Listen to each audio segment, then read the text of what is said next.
सब भय की उत्पत्ति है। हाँ।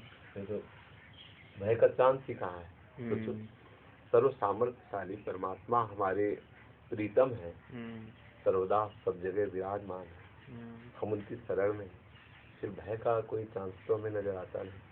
अगर भय लग रहा है तो हमारी निश्चित शरणागति में कमजोरी है, और उसकी पूर्ति होगी जो शरणागत हैं संत जन, उनके संग से निर्भयता आ जाएगी। जो अभय होने का स्वरूप है वो पूर्ण शरणागति में ही है। और अगर हमें कहीं भय लग रहा है तो हमारी शरणागति में भी कमजोरी है।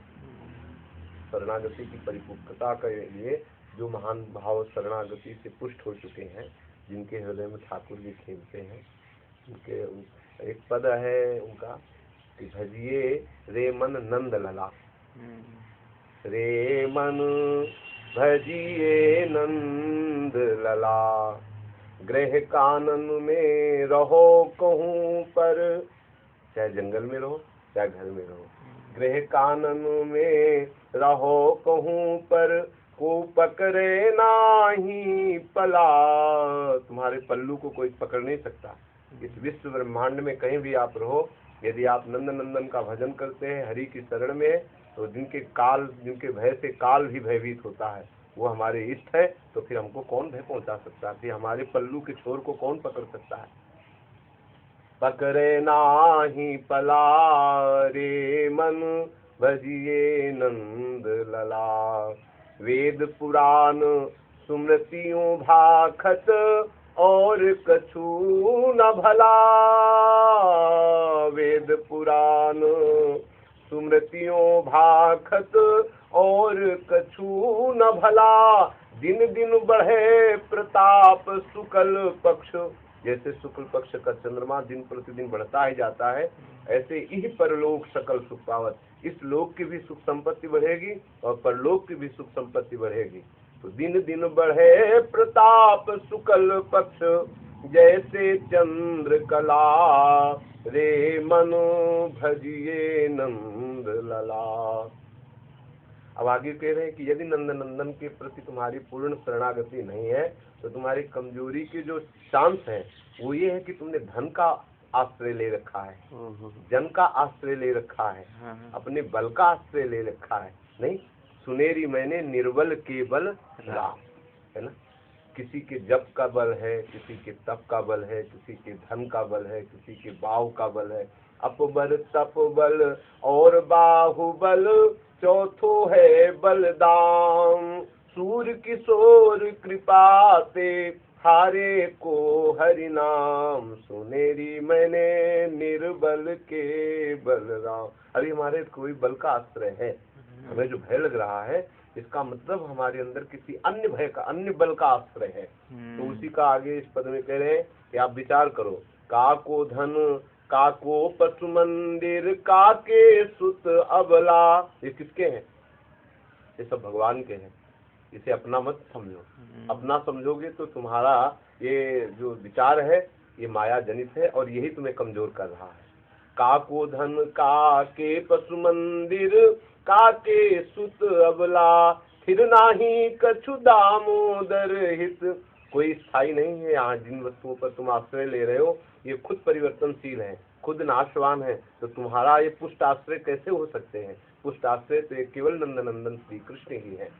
तो का को धन, का के पशु मंदिर, का के सुत अबला, फिर नाही कछु दामोदर हित। जग में सब चली चला, रे मनु भजिए नंद लला। रे मनु सबसे बड़ा धर्म है ठाकुर जी के चरणों में प्रेम हो जाना। सावई पुंसो पराम धर्मो, यतो भक्ति रधोक्षजे, अहेतुक्य प्रतिहतो ययात्मा संप्रसीदति। वही परम धर्म है, वही परम धर्म है जिससे भगवान श्री कृष्ण के चरणों में प्रीति हो जाए, अहेतुक अविरल अखंड अव्यभिचारिणी भक्ति हो जाए। इसी से चित्त में अखंड प्रसन्नता प्राप्त होती है। ययात्मा संप्रसीदति। अखंड प्रसन्नता बिना भगवान की भक्ति के नहीं प्राप्त हो सकती। और प्रसन्नता जहाँ है वहाँ भय का प्रवेश नहीं होता। आनंद में कहीं भय का प्रवेश होता है क्या? जहाँ भय है वहाँ आनंद नहीं, जहाँ आनंद है वहाँ भय नहीं। आनंद का मतलब ही होता है निर्भयता।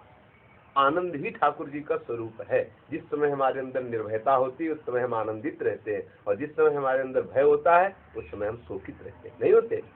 तो आनंद की आत्मा संप्रसिद्धति, बोले कैसे, तो बोले अहेतुक भक्ति जब हो जाए, कोई हेतु ठाकुर जी से न रहे। कौन सा हेतु? इसी में तो हेतु है, हमारी पत्नी, हमारा पुत्र, हमारा परिवार, हमारी इनकी सुरक्षा की व्यवस्था मांगना, ये तुम्हारा हेतु हुआ ना। तो तुम इन पर क्यों ऐसा भाव रखते हो कि ये मेरी है? जब तुम इनको भी प्रभु के ऊपर समर्पित कर दो तो कामना खत्म हो गई। जिसके लिए तुम कामना कर रहे हो वास्तविक को है तो प्रभु की ही वस्तु, तुम अपना मान रहे हो, इसलिए तुम बेईमानी है तो तभी भय है। नौकर को भय क्यों है? बोले इसने कहीं चोरी कर रहा है। हाँ, जैसे कह देना कि साहब हमको यहाँ भय लगता है फैक्ट्री में, तो उससे जरूर पकड़ लो कि भैया तेरी कहीं गड़बड़ी है। तू मालिक से छुपा के कोई बेईमानी कर रहा है तभी तेरे अंदर भय है कि नहीं।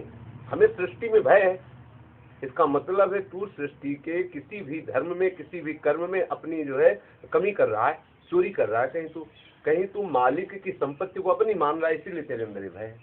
ये शरीर, इस शरीर के सारे संबंधी, ये सब ठाकुर जी की वस्तु है, और स्वयं इसके अंदर जो शरीर ही बैठा हुआ है वो भी ठाकुर जी का अंश है। अब आपका अस्तित्व क्या रह गया? ठाकुर जी का दास भाव तो केवल अस्तित्व रह गया, हम उनके हैं, हम उनके सेवक हैं। तो ये सब सेवा की वस्तु, इसकी सुरक्षा हो या ना हो आपको क्या परवाह, क्योंकि ये ठाकुर जी की वस्तु है, और वो जैसे चाहे इसका प्रयोग करें। आप तो केवल देखते रहो और सेवा करते रहो। अपने को केवल यही मांगना है कि हे प्रभु, मैं निरंतर आपकी सेवा और सुमिरन में मगन रहूं। बस जहां जहां मेरापन है और मैंपन है वो सब हट के आपके चरणों में लग जाए, बस यही है। हमें अगर भय लग रहा है तो निश्चित समझो हमने ठाकुर जी की वस्तु को अपना मान रखा है कहीं न कहीं, तभी हम, ये गलत है ना, तभी हम भयभीत हो रहे हैं।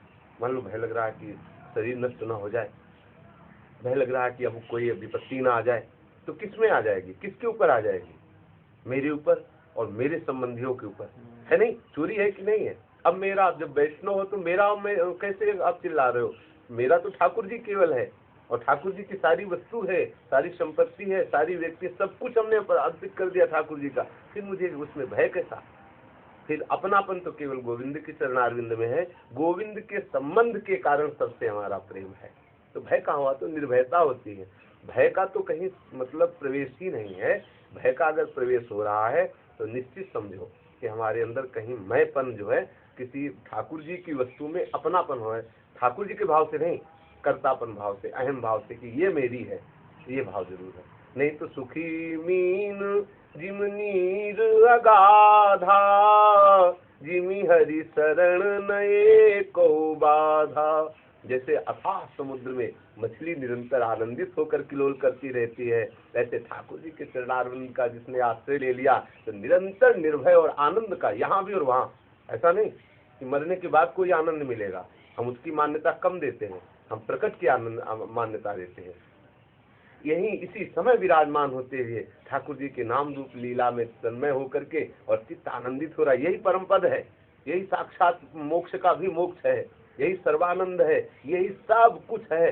क्या कि हम ठाकुर जी की लीला गान में, ठाकुर जी के लीला चिंतन में तन्मय हो गए, शरीर की शुद्ध भूल गई और प्रेमात्माओं से अभिषिक्त होता हुआ चित्त आनंदित है, यही सबसे बड़ा परम पद है। आगे मरने के बाद कोई परम पद मिलेगा हम ऐसी आशा नहीं रखते। हम यही आशा रखते हैं कि जीते जी हमारी सर्ववृत्तियां कृष्णाकार हो जाए, कृष्ण में तन्मय हो जाए, यही हमारे जीवन का लाभ। राधा वल्लभ जय जय। हाँ भाई, महाराज जी भाई।